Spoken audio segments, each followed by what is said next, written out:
बिस्मिल्लाहिर्रहमानिर्रहीम। अस्सलाम वालेकुम नाज़रीन, आप देख रहे हैं नेशनल न्यूज़ में हूँ आपके साथ लुबना चौधरी। नज़र डालते हैं आज की कुछ अहम खबरों पर। नारोवाल से आपको बताते चले, नुमाइंदा मोहम्मद फारूक की रिपोर्ट के मुताबिक journalist and writers club Narowal के चेयरमैन मजलिस आमला मुबशर हसन की अहलिया कज़ाए इलाही से वफात पा गई। इन्ना लिल्लाहि व इन्ना इलैहि राजिऊन।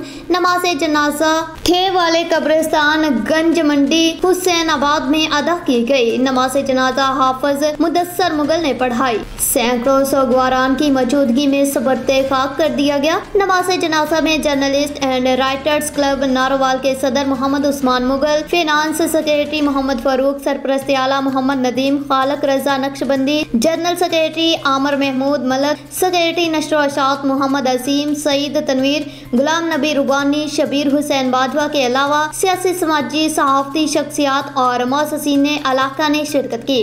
बाद मोहम्मद उस्मान मुगल और दीगर ने इजहार ताज़ियत करते हुए कहा कि मरहुमा नेक सीरत और सौम सलात की पाबंद थी। दुख रंज की इस घड़ी में हम मुबशर हसन के साथ बराबर के शरीक हैं। अल्लाह ताला मरहुमा को जन्नत में आला मकाम अता फरमाए और लवाहिकीन को सब्र जमील अता फरमाए, आमीन। और दर्जात बुलंदी की खसूसी दुआ भी की गई।